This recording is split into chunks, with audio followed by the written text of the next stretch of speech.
नमस्कार, मेरा नाम है डॉक्टर पुरुधमन और आज इस वीडियो में हम बात करने वाले हैं कि किस तरह से हीमोग्लोबिन लेवल बढ़ाया जा सकता है एक किडनी फेलियर पेशेंट के अंदर।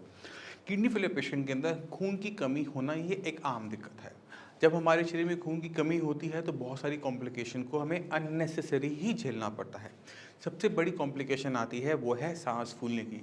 4 कदम चलने पे, 4 सीढ़ी चढ़ने पे अगर आपकी सांस फूल रही है तो पहला सिम्पटम होता है कि आपके शरीर के अंदर खून की कमी हो रही है। दूसरी दिक्कत हमें क्या देखने को मिलती है कि कुछ भी काम करने पे हमें थकावट जल्दी हो जाती है, क्योंकि जैसे ही हम कुछ भी एक्टिविटी करते हैं तो हमारी बॉडी की जो ऑक्सीजन रिक्वायरमेंट है वो बढ़ जाती है और हमारे ब्लड में इतनी ऑक्सीजन होती नहीं है। तो होता क्या है कि थकावट महसूस होती है पहले और फिर हमारा सांस फूलना शुरू कर देता है। सांस इसलिए फूल रहा होता है क्योंकि जब हम लंबी लंबी सांसें लेते हैं तो एयर ज़्यादा अंदर जाती है, ऑक्सीजन ज़्यादा अंदर जाती है और हम धीरे धीरे नॉर्मलाइज हो जाते हैं। तो ये 2 सिम्पटम होते हैं जो कि हमें खून की कमी के अंदर देखने को मिलते हैं। मगर ये खून की कमी आ क्यों रही है किसी भी किडनी फेलियर पेशेंट में, वो भी जानना ज़रूरी हो जाता है। क्योंकि हम जब पढ़ते थे तो हमने क्या पढ़ा था कि खून बनाने के लिए B12 चाहिए, आयरन चाहिए, फॉलिक एसिड चाहिए, प्रोटीन चाहिए, आयरन चाहिए, ये सब चीज़ें चाहिए।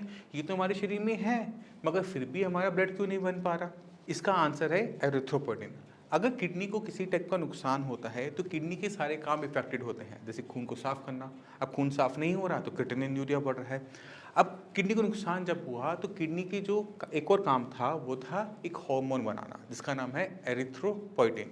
एरिथ्रो मतलब ब्लड, पोइटिन मतलब उसे बनाने वाला। ये हार्मोन होता है, जैसे हमारे शरीर में इंसुलिन होता है जो कि शुगर कंट्रोल करता है, इसी तरह से हमारे शरीर में एक हार्मोन है एरिथ्रोपोइटिन जो ब्लड को बनाता है। अब अगर जब किडनी को नुकसान हुआ तो किडनी की जो सेल एरिथ्रोपोइटिन बनाया करते थे वो भी कम हो गए, तो शरीर में एरिथ्रोपोइटिन की कमी आनी शुरू हो गई। अब शरीर में बाकी सारा सामान है, आयरन भी है, प्रोटीन भी है, फॉलिक एसिड भी है, B12 भी है, बट एरिथ्रोपोइटिन कम है। तो कम होने की वजह से कम खून बन पाता है। मगर जो खून हमारी बॉडी में बना है वो 3 महीने रुकता है, 3 महीने के अंदर वो दोबारा से नया हो जाता है। तो वो मर तो रहा है, ख़त्म तो हो रहा है, मगर वो रीजनरेट नहीं हो पा रहा। तो होता क्या है कि हमारा जो ब्लड है पहले वो 10 होता है, फिर वो 9 होता है, फिर वो और नीचे 8, 7, 6 तक पहुंच जाता है, क्योंकि हमारे शरीर में बस एरिथ्रोपोइटिन की कमी देखने को मिल रही है।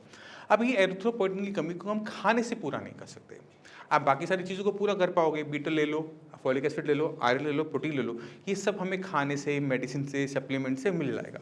मगर ये जो एरिथ्रोपोइटिन हार्मोन है ये हमें खाने से नहीं मिल पाएगा। इसके लिए हमें क्या करना पड़ता है किडनी फेलियर पेशेंट में कि एरिथ्रोपोइटिन हार्मोन बाहर से देना पड़ता है। जैसे अगर आपके शरीर में डायबिटीज़ है तो हमें इंसुलिन का इंजेक्शन लगाना पड़ता है, जबकि इंसुलिन भी हार्मोन है। इसी तरह से जब हमारे शरीर में एरिथ्रोपोइटिन की कमी हो जाती है तो हमें एरिथ्रोपोइटिन बाहर से लेना पड़ता है।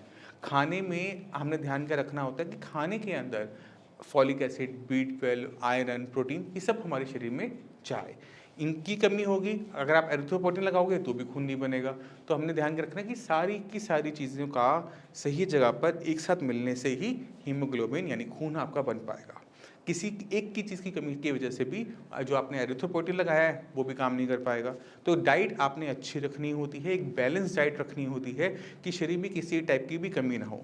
और जिनको ये नहीं पता कि किडनी फेलियर पेशेंट को किस तरह की डाइट को फॉलो करना चाहिए, डाइट में क्या लेना चाहिए, किन चीज़ों से बचना चाहिए, मैं चाहता हूँ कि ऊपर दिए हुए लिंक पे जाकर वो जो डाइट पे जो कंप्लीट वीडियो है उसको एक बार गो थ्रू हो जाए, जिससे उन्हें बहुत क्लियर कट आइडिया मिल जाए कि किस तरह से हम क्रिएटिनिन यूरिया को डाउन कर सकते हैं और किस तरह से अपने हीमोग्लोबिन लेवल्स को सुधार सकते हैं। अब एरिथ्रोपोइटिन हमें कितनी अमाउंट में लेना है ये बहुत इंपॉर्टेंट हो जाता है। एरिथ्रोपोइटिन की 2 टाइप आते हैं, एक आता है एरिथ्रोपोइटिन नॉर्मल प्लेन, एक आता है डार्पोपोइटिन।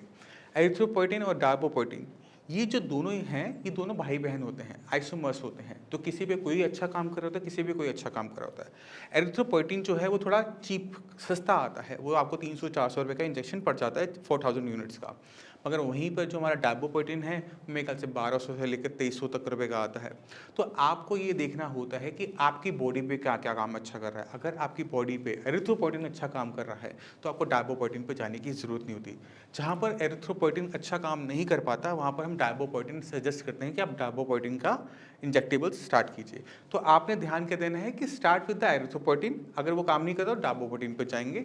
यूनिट्स का बात कर लेते हैं, यूनिट्स के बारे में। एरिथ्रोपोइटिन की जो यूनिट्स होती हैं वो 4000 10,000 यूनिट्स में इस तरह से आता है। तो आपने ये देखना होता है कि 4000 यूनिट लेने पे अगर मेरा हीमोग्लोबिन लेवल मेंटेन हो रहा है तो 10,000 पे बढ़ जाएगा। मान लो मेरा हीमोग्लोबिन लेवल आज की डेट में 8 है, मैंने आज एरिथ्रोपोइटिन के 4 इंजेक्शन हर हफ्ते लिए, 4000 4000 4000, तो टोटल मैंने 16,000 यूनिट्स 1 महीने में ली। अब मेरा हीमोग्लोबिन तो 8 था, 8 ही बना, बढ़ा ही नहीं। तो ऐसे केसेस के अंदर हमें क्या करना पड़ता है कि एरिथ्रोपोइटिन की ही मात्रा को आगे बढ़ाना होता है कि इसे 10,000 ले जाओ। मात्रा ज़्यादा होगी तो हो सकता है कि हमारा हीमोग्लोबिन लेवल बढ़ना शुरू हो जाए। अगर हमारा हीमोग्लोबिन बढ़ना शुरू हो जाता है तो हम एरिथ्रोपोइटिन 10,000 की यूनिट्स को लेते रहते हैं।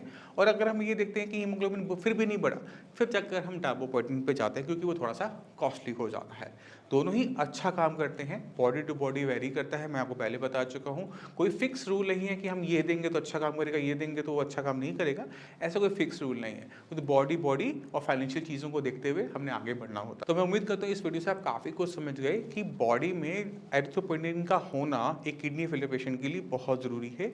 इसकी डेफिशिएंसी से आपका खाया पिया हुआ खाना हीमोग्लोबिन में कन्वर्ट नहीं हो पाएगा और इसको आप लंबे टाइम से इग्नोर नहीं कर पाओगे। जिन पेशेंट को इंजेक्शन से बहुत डर लगता है उनको मैं बताना चाहता हूँ कि ये बहुत डरने वाला इंजेक्शन नहीं होता और मैक्सिमम केसेस में मैक्सिमम पेशेंट इसको क्लिनिक पे जाकर या हॉस्पिटल जाके नहीं लगवाते, घर पे ही लगा लेते हैं।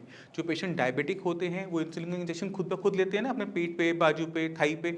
इसी तरह से डायबोपोइटिन का इंजेक्शन भी घर पे बैठे आराम से लिया जा सकता है, कोई खास प्रिकॉशन लेने की ज़रूरत नहीं होती। ये सब क्यूटेनियस होता है, यानी स्किन में लगने वाला होता है, तो आप उसे आराम से ले सकते हैं। अगर आपको फिर भी डर लगता है तो जब आप 1-2 बार इस इंजेक्शन को लगवाएंगे तो खुद ब खुद सीख जाएंगे कि इसे लेना बहुत आसान है। इसके लिए हमें कुछ खास सावधानियों की रखने की जरूरत नहीं पड़ती in compare to other injections. तो मैं उम्मीद करता हूँ इस वीडियो से आप समझ गए होंगे कि एरिथ्रोपोइटिन एक किडनी फेलियर पेशेंट में कितना ज़्यादा ज़रूरी है खून बनाने के लिए, किस तरह से इसके टाइप को चेंज करते हैं वो भी आप काफ़ी हद तक समझ गए होंगे, और डाइट कितना इंपॉर्टेंट रोल प्ले करती है। फिर भी आपके माइंड में कोई भी डाउट हो, कुछ भी पूछना चाहते हो, हमारे डॉक्टर्स अवेलेबल हैं, उनसे आप बात कर सकते हैं, उनसे पूछ सकते हैं। अब इसी के साथ आप सभी से मैं चलने की आगे चाहूँगा। मिलते हैं अगली वीडियो में, तब तक के लिए नमस्कार।